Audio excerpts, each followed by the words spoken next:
বহু জল ঘোলার পরে শেষ হয়েছে প্রথম দফার নির্বাচন।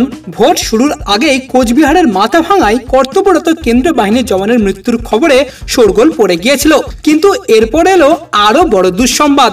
বুথের বাইরেই মর্মান্তিক মৃত্যু হলো সিপিএম কর্মীর। ধূপগুড়ি ব্লকের বিনয় শাহ মোড় এলাকায় 15/124 নম্বর বুথের বাইরে সিপিএম এর অস্থায়ী ক্যাম্পে বসেছিলেন দলীয় কর্মী প্রদীপ দাস, বয়স 58। আচমকাই অসুস্থ হয়ে পড়েন তিনি।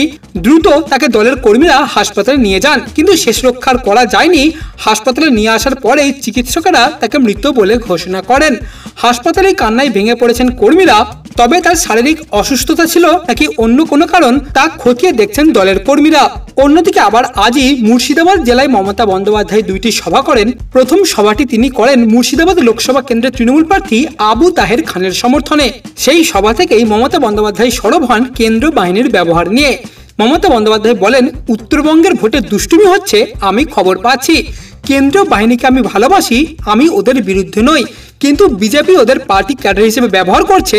আমার প্রশ্ন, উত্তরবঙ্গের ভোটে শুধু কেন্দ্রীয় বাহিনী ব্যবহার করা হচ্ছে কেন সেখানে রাজ্য পুলিশ কিংবা নিরাপত্তা বাহিনীকে ব্যবহার করা হচ্ছে না? এবং উত্তরবঙ্গের ভোটে দুষ্টুমি করা হচ্ছে, আমি তা খুব ভালো করেই জানি।